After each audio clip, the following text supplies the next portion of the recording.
Good morning, everybody. Welcome back to Robots and Red Tape. As always, I am your host, Nick Schutt. And for everybody out there listening, really just want to say thank you for joining us. Thank you for listening. You're the best part of this podcast. You're what makes this so successful. So really appreciate you tuning in. And I hope everybody had a great holiday. And if you're here in the United States, like myself and Sunil are, very, very happy to have, Sunil Prasad on with me today. Sunil is, he and I are going to have an awesome conversation. And we're really going to be trying to answer the question, why do we even need AI, right? And talking about the history and kind of how we got here. So, Sunil, thank you so much for coming on, sir. Good morning, and thank you, Nick. This is awesome. You and I, we had great conversations in the past, and obviously, AI is the future. There are a lot of concerns in our industry for AI, but I think that's why we are here with our skill sets to address them and move forward because speed and technology and go to market is becoming the super critical aspect of this technology. And how Mhm. do we make that change in our behavior adoption and then making greater things happen at this point of time with the newer technologies or emerging technologies. And AI is just one of them. There are many Mhm. other technologies that are sort of getting the birth right now. So we can address some of those as well. So I'm looking forward to it, Nick, and thank you. Absolutely, man. Thank you for taking the time out of your busy schedule. And so now for folks that don't know you or haven't had the opportunity to chat with you yet, you mind telling folks a little bit about yourself, your background, and kind of how you got here, man? Sure. So Nick, that's a great start. I'm Sunil Prasad for everybody who don't know me. I work with a company called Leidos. We are a government contracting company here in Washington, D.C. area, Reston to be more precise. I'm the principal solution architect for AI ML solutions, and I design a lot of systems for our government agencies, either it's a defense or home national security or health and civil. So we have different sectors that I support. Primarily, I focus on designing the systems that are more predictive analytics in nature, and then how the future can be better or our targets are much more accurate. So that's Mhm. where this AI, the machine learning and deep learning can help. So I do those things. I have had different roles from CTO to vice presidents. But right now, I'm enjoying my journey on the AI. I actually went to Georgia Tech, just finished my second master's in data science a couple of years ago, and that adds a lot of skills Mhm. in this whole phenomenon of AI technology. How Absolutely. did I get there? Long journey. I started my career 3 decades ago with the undergrad in computer science and engineering. And when I look back, I really find it fascinating that we are talking about AI right now. But we had one class in my undergrad school, and that was automata theory. Mhm. And that was the Turing machine, Dr. Alan Turing. How do we make the computational methods so it can make certain mathematical decisions based upon the mathematical equations? So it seems like a bombardment of AI technology right now, but this technology is not that old. This technology is not that new, Mhm. and I find it even more fascinating. In my own career, I started my journey with coding in C and Unix and doing a lot of databases. And with the plethora of the amount of the data sets that we have right now, Mhm. I think machine learning and deep learning can take a huge advantage of a statistical model to do the predictive analytics and prescriptive analytics type of work. So it's been fascinating journey. I have loved every part of the work that I have done, and I'm here. Absolutely, man. No, I really appreciate you coming on and fascinating background and looking back. I mean, you touched on it a little bit, but what are some of the formative experiences that shaped how you think about data, algorithms, and the role of AI? It's an interesting point, data, right? And I used to be a DBA. Hmm. So my life was, or my work life was all around the data sets and how do we create these structured data sets. But then with the emergence of this social media, call it Meta, call it Facebook, call it LinkedIn, and bunch of other platforms that we have today, we started doing the unstructured data sets. So the question became, how do we manage the unstructured data sets? And early 2000, we didn't have much tool set. So this whole journey of a structured to unstructured, I divide this whole thing into, I guess, five different ways. So artificial intelligence is a concept, as we all know. And Hmm. then machine learning is more like a statistical model for the pattern recognition. Deep learning was an attempt which has been very successful. I mean, we have some challenges. Deep learning has been a neural network, which is like we are trying to mimic how the brain works with the neurotransmitters. And how do we have? So we took that model of neurotransmitters from input layer. So in the real brain, we have something called dendrites and then axon, and that's how they communicate from one neuron to another neuron. And then you have input layer and output layer in the deep learning. So some of the scientists that comes to my mind was Dr. Frank Rosenblatt. Hmm. Back in 60s, he started doing a lot of work. He was actually a Cornell University psychologist professor, and he was trying to create certain aspects of how the brain works for the computational method. So you have the input layer, output layer, hidden layer, and he created something called perceptron, which will do the inputs and biasness, multiply them at the inputs and the weights, Hmm. and then do a summation like a sigma, and then you add the biasness, and that becomes your activation function leading into perceptron. So we did the deep learning, and then as we all know, in the last 3 to 4 years, the LLMs took the birth, call it generative AI. Hmm. And now this year, 2025, has been agentic AI, which can actually, if you think about it, generative AI is a lot of information that gives you as the word predictions and sentence predictions and paragraph predictions and creates an essay for you or Hmm. your responses. But it by itself is not an action that you can take advantage of it. So agentic AI, the birth of agentic AI has been, a system of things where you can create a workflow that can help you doing a set of tasks, such as, booking a ticket. So it can look into multiple different airlines, if you will, and then your schedule, the cost, and then gives you three different options, seven different options that you can pick it from. So the evolution of artificial intelligence to machine learning to deep learning, generative AI, and now agentic AI, it's been fascinating. And that's how I got into all this interesting part of my career. One story I'll tell you, I was in a meeting 10 years ago, and it was big data back then. Everybody was talking about big data, and one of the guys that I used to work with, he started talking about statistical model using AI. And the whole discussion got me into my automata theory class. And I was like, you know what? If there is anything I need to do, Hmm. I'm going to study more. And I wrote some white papers within Leidos 7 years ago on AI when we were still trying to understand how this pattern recognition works. So Hmm. that's a little bit about my journey, how I started and how I find it fascinating and trying to make a difference in the world and at my work. Absolutely, man. No, that's absolutely fascinating. And one of the things like we are talking about is like as a field, like is the history of this field, right? And I know you brought a lot of it up around, like mimic, deep learning and how we're trying to mimic, use compute to mimic the brain and how the brain functions. But this field is often said to, started about 83 years ago, right? So 83 years ago was the 1950s, right? What did early visions of this look like and this technology look like? You know, Yeah, and you said it very well. It's 83 years old, 85 years old. I almost feel like the real work started, and I actually did some homework on this particular Hmm. phenomenon several months ago because I'm in the process of writing a book. Okay. And in that process, I'm trying to understand.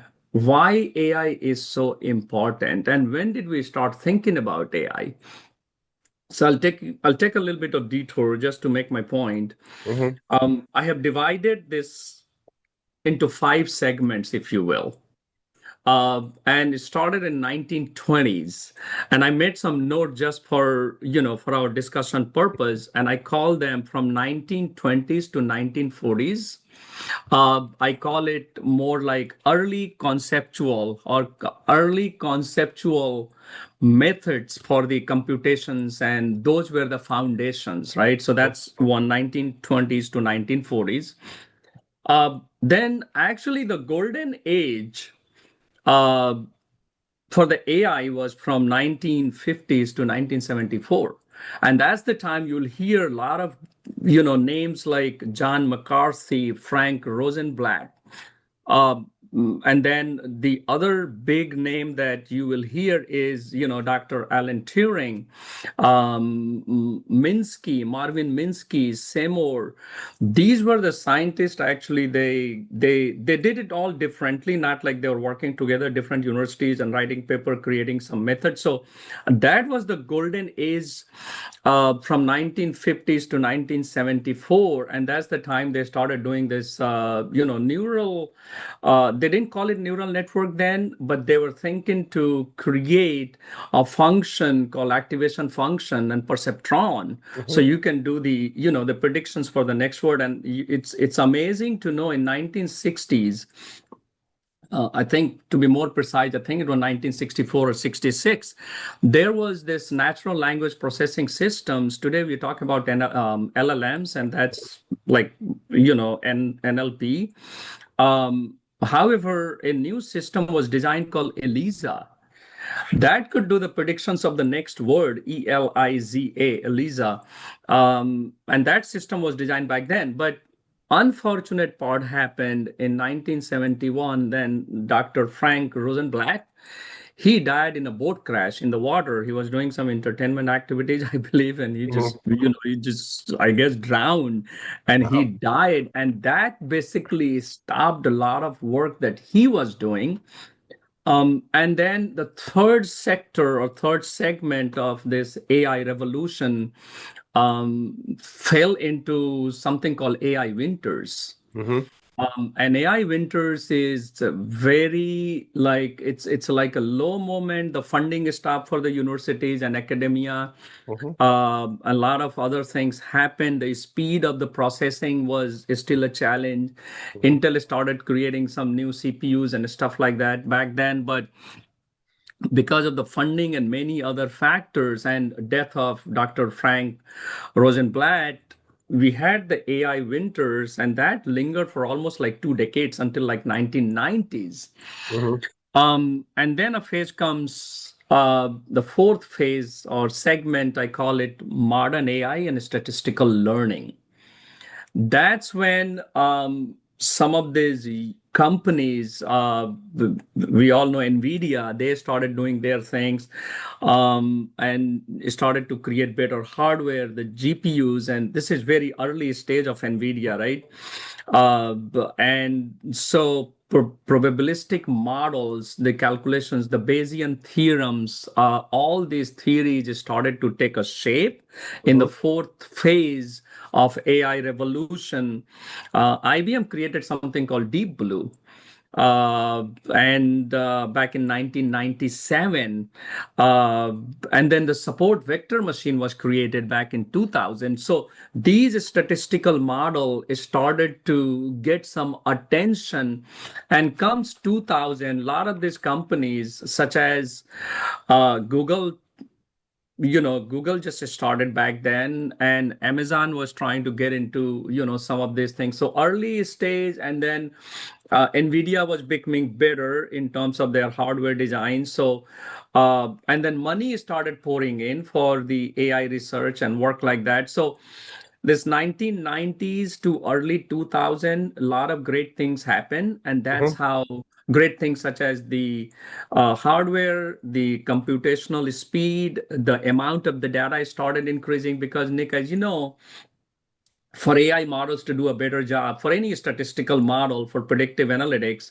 Hmm. even when we did the statistical model manually, more data is better for your predictions because then you can apply your different, either it's a regression or classification or gradient boost or Hmm. any of these models have a better job, can do a better job if you have more data sets. So we started, and then we had unstructured data sets that I had touched upon earlier.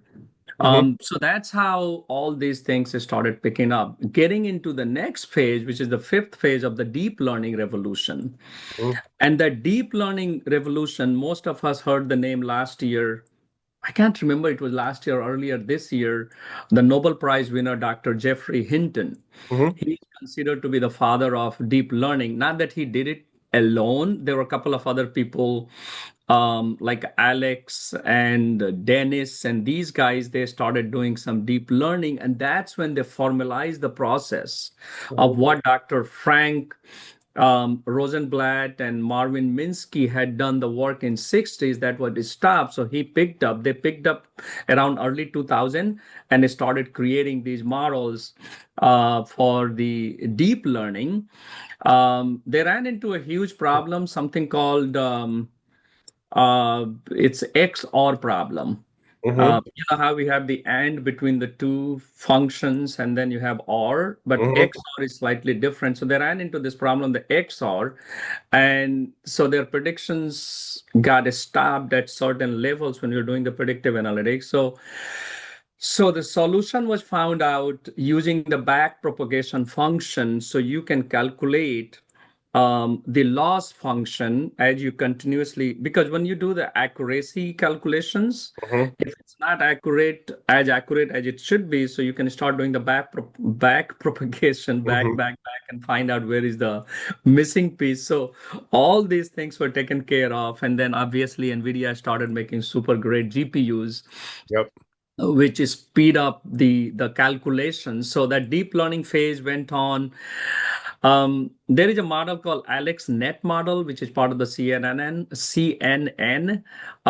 And finally, in back in 2019 to 2020, I would say, uh, the LLM became a little bit more popular. Comes out, I believe it was 2021 or 2022 December time period when the OpenAI came out and LLM became super powerful.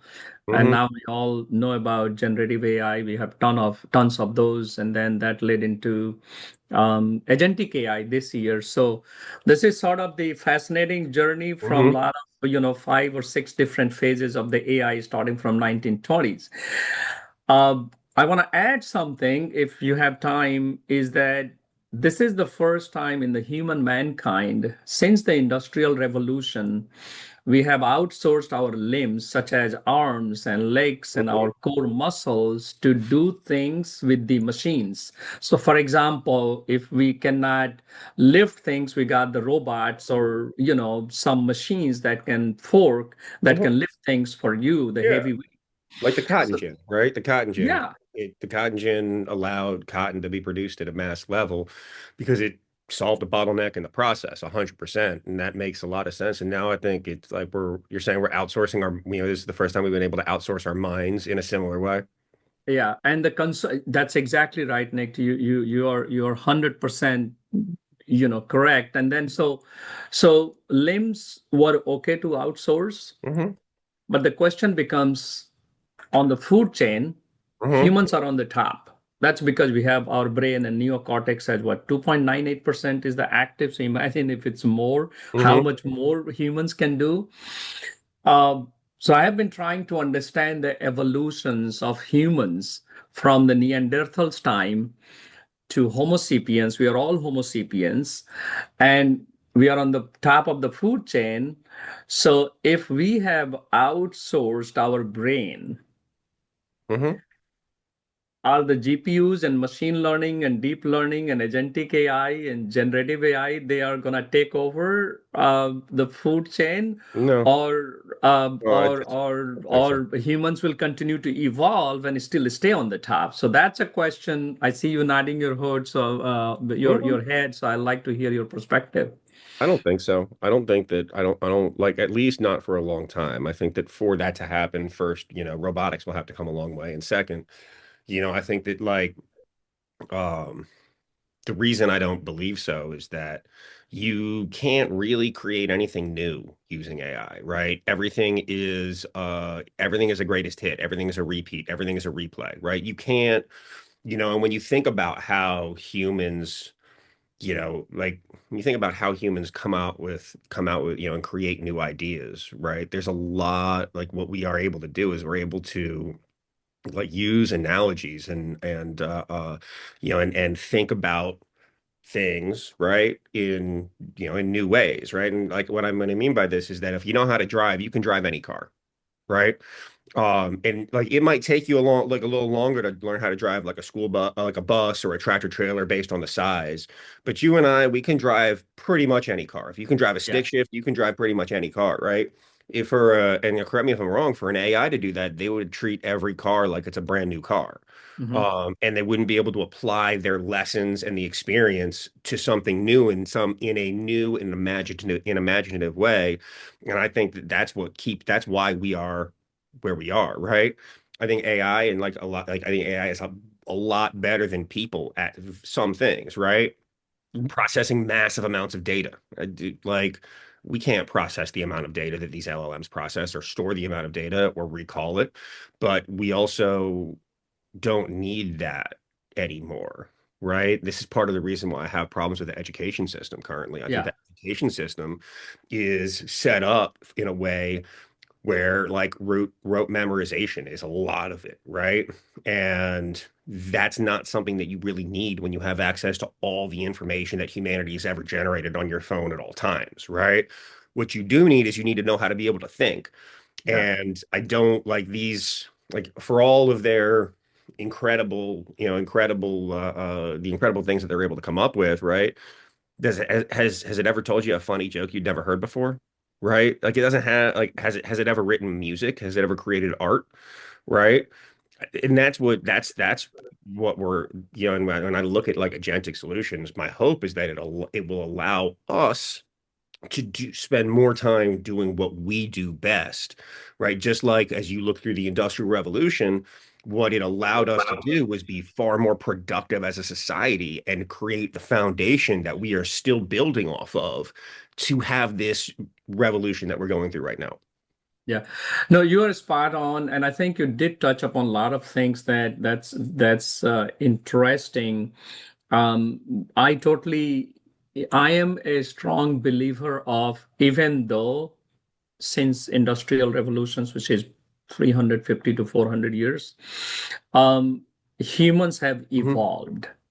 So, as we know, genetically, we are very strong and mutations happen and we adopt newer things, and environment will continue to challenge our brain. So, Hmm. while machines are enhancing, if not 100% of the population, because we have 6 or 7 different continents and the education level and accessibility to the different information and systems is different, um, the brain is still trying to enhance our skills. Hmm. So while the machines are enhancing, if not 100% to the point that I mentioned earlier, maybe 20%, 30% of the population will continuously challenge their thought process, and we will have more thoughts, better thoughts, Hmm. or different thoughts because we have, as a human nature, we are very creative, Hmm. and that creativity will continue to lead into coming up with the newer things, and we will stay on the highest level of the food chain. That's my hope. But Yeah. here is the contrary argument that I also have. My left part of the brain and right part of the brain, they make arguments to each other at Hmm. times. So machine learning and deep learning have models to continuously enhance their own abilities to do the predictives or predictions. So a lot of time, even as a human, for certain algorithms and models, it's very hard for us to know what will be the next prediction. So that part is very scary. You touched upon education. I think the educational system will be changing. That's just because, do we really need a Hmm. classroom setup? I personally enjoy classroom setup. I'm a human. I like to see human. I like to talk to the human and enjoy that. You can do back and forth questions. Hmm. But younger generations, Gen Z, their behavior for learning is very different. Hmm. I mean, part of the problem is COVID that actually created 4 years of children or 5 years of children. They don't talk as much because they think that's normal. Hmm. So there are challenges. Aerospace, automobile industry changing a lot. Defense is changing a lot. National security is changing a lot. Health is changing a lot with all this, information that we have. So it's a interesting turning point right now. I agree. Innovations is the key. So I think we need to understand it better and do some research and understand what's good for the human mankind and create some guardrails. What's really going to be helpful to our Hmm. society and culture versus something that's going to harm us. Yep. And then that guardrail should be taking the call this way or that way. Yep. So that's a lot of work that we need to focus on as we continue to 100%. evolve. Yeah, two points. I think first, if we had never dreamed up situations, right, in books and entertainment where AI took over the world, whether you look at iRobot, you look at, the Terminator, there's a lot of other books out there, a lot of movies that I'm not referencing, right? If we'd never created those, do you think AI would even imagine to do it? Or do you Um, think it would, if it does happen, it's a self-fulfilling prophecy? you make me think about a movie, and I'll answer your question with this example. This movie was created, if I'm not mistaken, in 2005. Mm-hmm. Don't quote me for that. Around that early 2000. The name of the movie is called Artificial Intelligence. Mm-hmm. And I don't know if you have seen it, but the gist of the movie or the theme of the movie was there was this couple, wife and husband, and they have a child, I think 7, 8 years old, and he was diagnosed with some medical problem which was terminal. So mother was very worried, and that emotional trauma. And then so father was able to get an artificially created boy just like his son, Mm-hmm. and the son was growing. This artificially created or artificially intelligently created this son was growing just like the other son, but the other son, the real son, was in the hospital.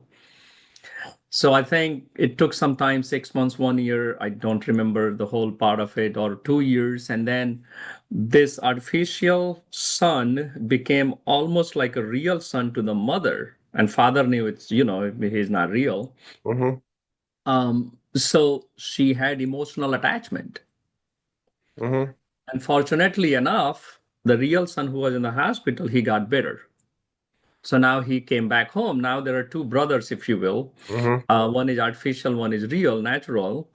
They started having their own, sibling rivalry. And then mother was, going through a lot of trauma. Which one is real? Which one is not real? So the whole story revolves around, can you develop, to your question, can you develop that emotional attachment, intelligence with the artificially created humans or humanoids that can be, in the systems? Mm-hmm. How do you handle that? It's a hard question. I don't know. Honestly speaking, I don't know the real answer Yep. how people will do next 20 years, 30 years, 100 years, Mm-hmm. 200 years when you have a Nick walking around just like Nick, or Sunil walking around just like Sunil, or anybody else. And can you have these, the machines or robots or AI driven things walking around your own home? So I don't know the answer to that question, and I don't know it's good or bad. Hmm. It may be good for certain people, it may not be good for certain other Yeah. people. So Hmm. those are the discussions we need to have at this point of time, and I think that's important aspect of AI evolution. I agree. The second point I'll make is I'm a history buff, right? I love Oh, I great. love reading about history and learning about history. And so, when you think about people that lived 170 years ago, so 1850-ish, right? Their day-to-day lives had more in common with people who lived 1,000 years before them than with Hmm. us today, right? Hmm. But looking at the speed of evolution of AI, when do you think our lives today will have more in common with people from 1850 than they do with who we become? I The commonality from 1850, actually, it's a great question. And let's see if I can respond to Mhm. that question. Someone asked me, it's not too long, last week, he said, Sunil, you are an AI guy, you're doing a lot of work in AI in your company, and you read a lot of things, you went to school. Mhm. A lot of jobs are gonna go. Mhm. What's your answer? And my answer was simple. This is not the first time the jobs are gonna go away. Mhm. So what's the commonality? If you go back 1856, I'll go with that number. We had a lot more farmers back then. Mhm. But Lot we more also had a farmers. lot less food. And we had a lot less food and we had a lot less population. Mhm. Mhm. Right? So we had a lot more farmers. Today we have less farmers, but we have more equipments to help farming. Mhm. Um, so what happened? So I asked him, so you tell me what happened to all the farmers? Is our economy worse from 1850, mid 1850s to today? Economy has grown in 175 years. Economy Mhm. has grown. Actually, a majority of the GDP is from all these IT companies, hardware, software, and consulting companies that we have. So during this time period, we have grown much better, although the traditional way of doing things are going away or changing or innovative ways adopting something new.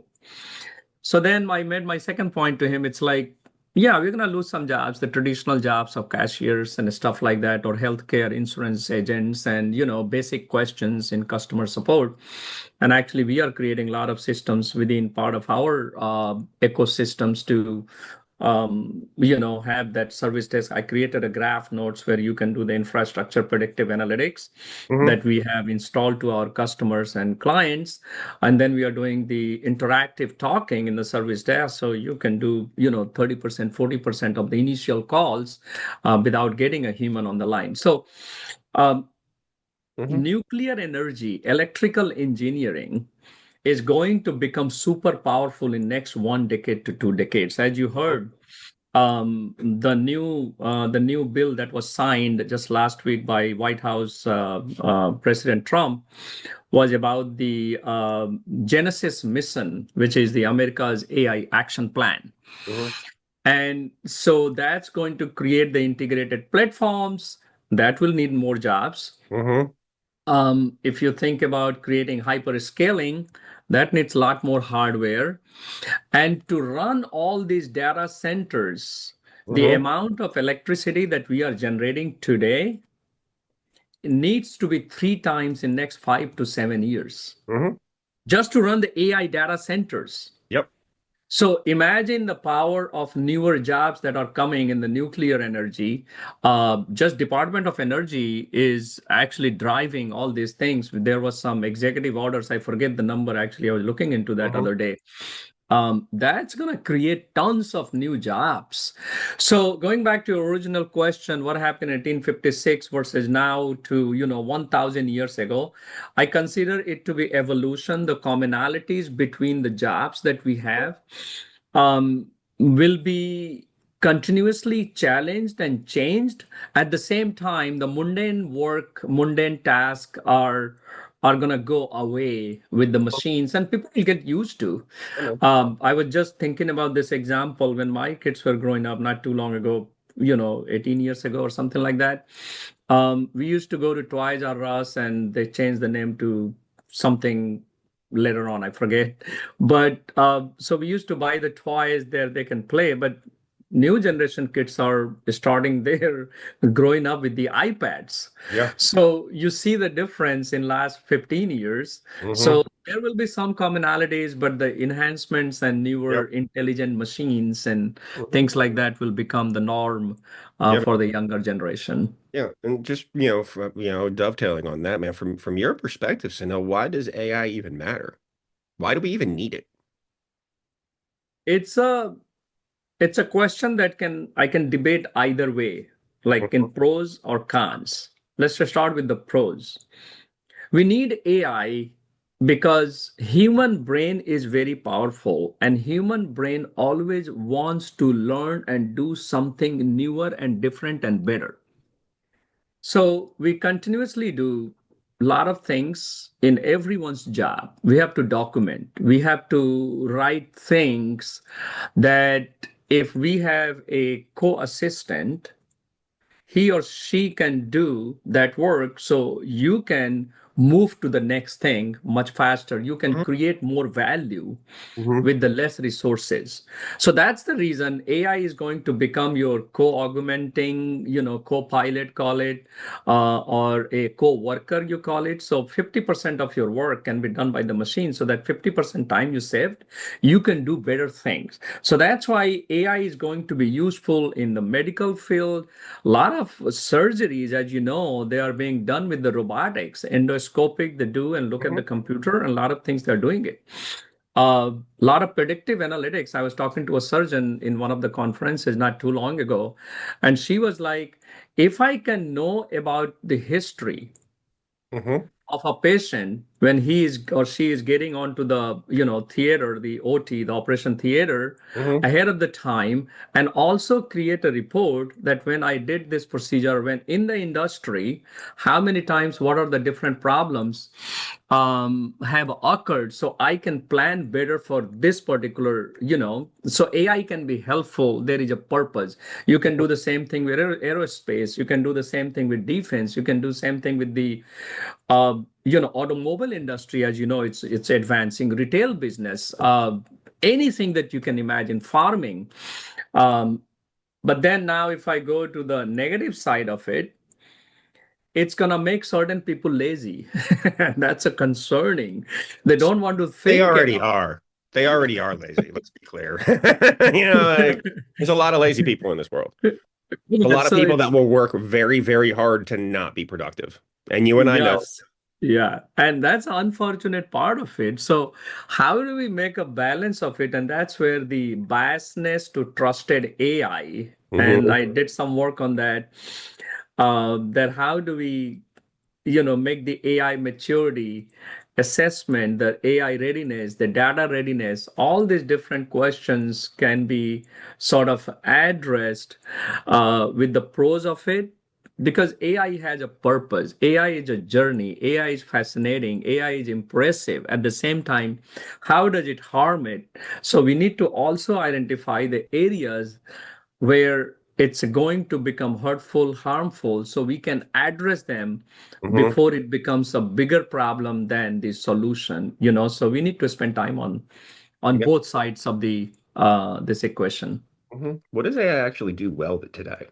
Like today, like what does it really do? Very, very um well. I mean, I can give you some examples where AI does a good job of understanding. Listen, AI can never be 100% accurate. Yeah, but neither can people, Uh, uh, Neither can people. That's a good right? argument. That's a good argument. But we have a natural tendency to believe if five humans did it together, we believe, yeah, it's a good. That's what we can go with, right? Hmm. Because we give values to the humans. Now, the way and the good part about the machine learning of doing it better or worse is one way to do it. I look into the confusion metrics. Any model that you design, you go through the accuracy checks, right? Accuracy rate, error rate, bunch of these different, if you go back to the clinical analysis for any drugs they did, they created the confusion matrix, true positive, true negative, false positive, false negative, and then it did a lot of calculations to find out this model is 80% accurate versus 70% accurate. So there are things that can be useful if I can predict the type of things that will break in infrastructure ahead of the time because we have all the log information. Hmm. The question becomes how do we make it more resilient? How do we address them much faster, much sooner, Hmm. so that before the problems occur, I can go and fix my machines or other things ahead of the time. So, as an example, if I can do infrastructure predictive analytics to 80% accuracy rate, 85% accuracy rate, I think we can use the AI much more effectively. If I can know service desk call volume Hmm. ahead of the time, not just the volume, but the types of the problems that have occurred.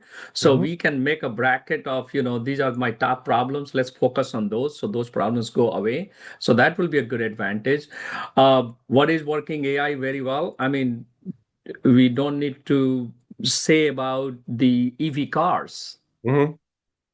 I mean, all these cars are running autonomously, and some of the cars have no drivers, as you heard the news. Hmm. Waymo and Tesla and a bunch of these other ones in, a lot of cities. Hmm. They're running, so it's running good. I have not, I mean, there were some cases like one or two accidents 5 years ago, 7 years ago, but I haven't heard any major accidents in the last 6 months or 1 year. That's definitely working well. Hmm. So I think there are a lot of good things that are happening, and there are a lot of good use cases that are doing well. Hmm. Absolutely. And and I think we touched on this a little earlier, but where do some areas where you think that we shouldn't expect AI to be the answer? I think when it comes to medical procedures, Hmm. I think we have to be careful how we use it because you're dealing with the life and death. Hmm. And radiologist and dermatologist will be good ones to do. But if you're dealing with the leukemia type, pediatric, Hmm. oncology type problems, I think that may be something you don't want to just have the AI do the things, Hmm. bone marrow transplant and all these things. And I Right. know a little bit about this because my brother is a pediatric oncologist. Hmm. So that's something we have to think a little bit more.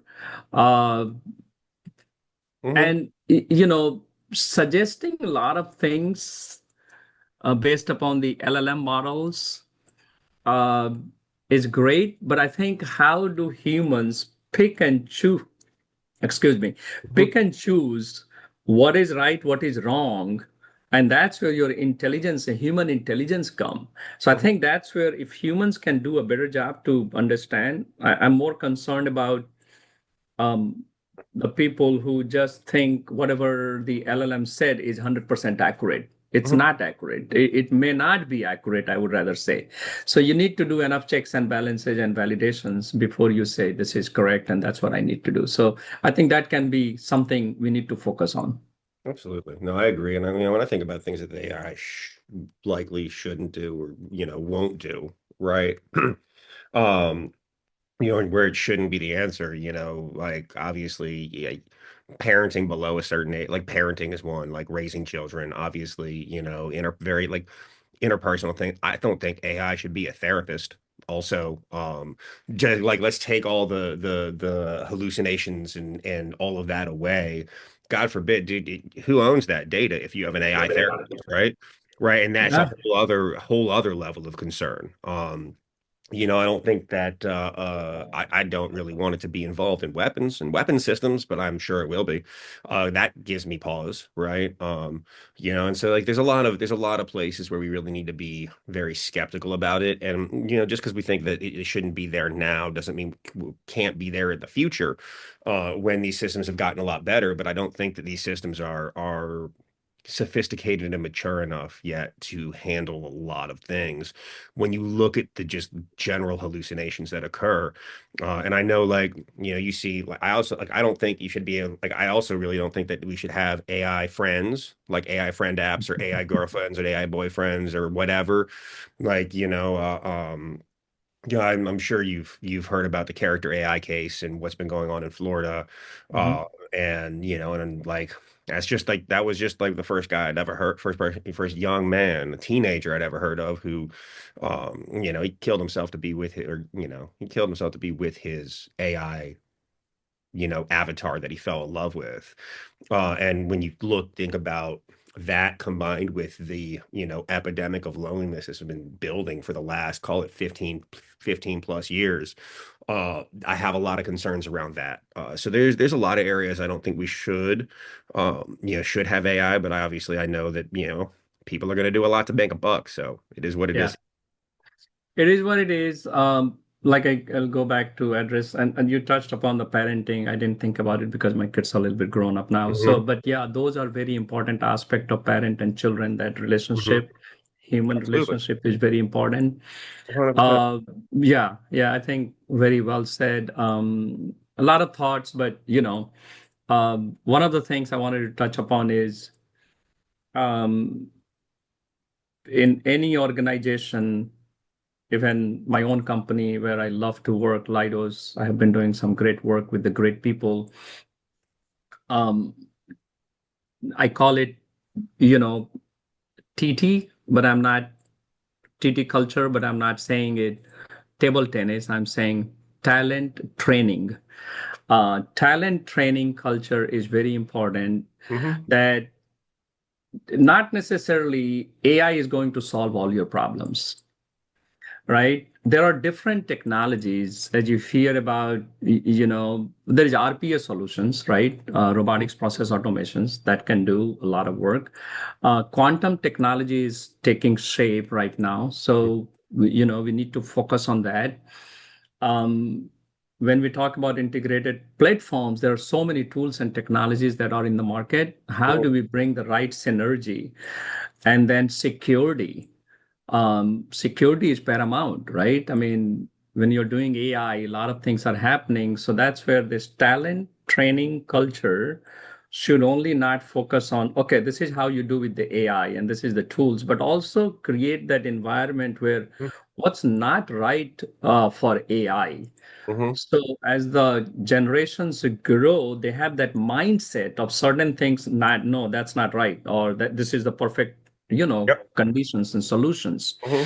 So I think we need to have that level of, training I in agree. every company, every organization at this point of time.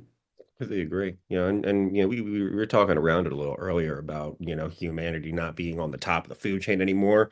But when Yeah. people talk about AI surpassing humans, like from a functional perspective, what does that even mean? I mean, there are a lot of memes people made.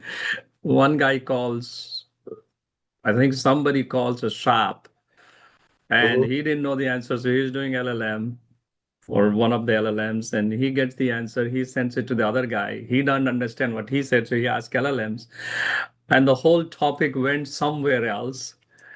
Hmm. And then one guy or one of the LLMs guys, I forget which one, suggested you need to call police for these scenarios.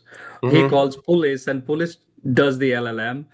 And so the whole thing went off into somewhere Hmm. and people didn't know. So, I mean, I know it's exaggeration or it's a meme or it's a Hmm. fun, but I think if you take that model, I mean, a lot of things can go. So if we talk about this food chain, going back to your question, Hmm. if we have that level of, I guess, problems, uh, that can create a lot of havoc. But then that, call it 30%, 70%, 40%, 60%, that remaining population have to continuously evolve so we can Hmm. make the checks and balances and guardrails and trustworthiness and responsible AI, fairness, Hmm. the transparency, compliance, explainability, observability. Those are the things that we as a data scientist or AI experts have to continuously sort Hmm. of. And actually, that made me think about something called fractal computing. Okay. Fractal computing is becoming very powerful in terms of, making or breaking at each level and trying to understand why it is happening, what's happening, and then what are the checks and balances you can apply at each level Hmm. of the different, AI models that we are creating. So fractal computing will be a good solution to look into it so that, humans continue to grow on the food chain and not, machine taking it over. Absolutely. And considering everything that we've been talking about today, especially for the last half of this conversation, what gives you the most hope of about the future, where humans and AI and humans and computer, humans and AI are really going to work together. What gives you hope about that, Sunil?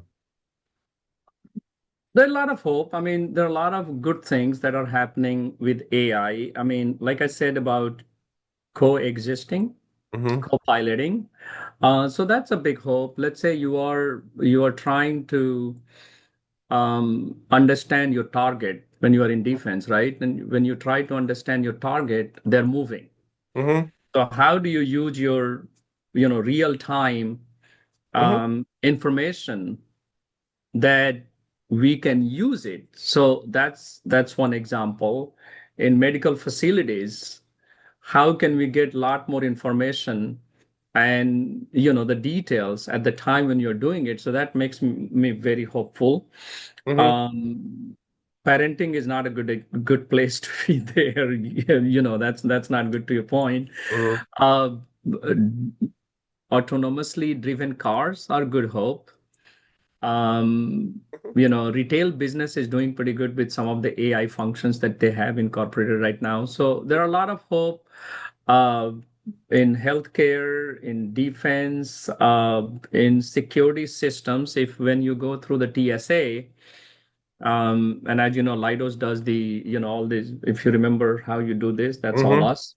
We are doing a great job there. So if we can use the AI models to do the predictive analytics Mm-hmm. so that people don't have big lines there and you save time, Mm-hmm. that's a big thing. And I can go on.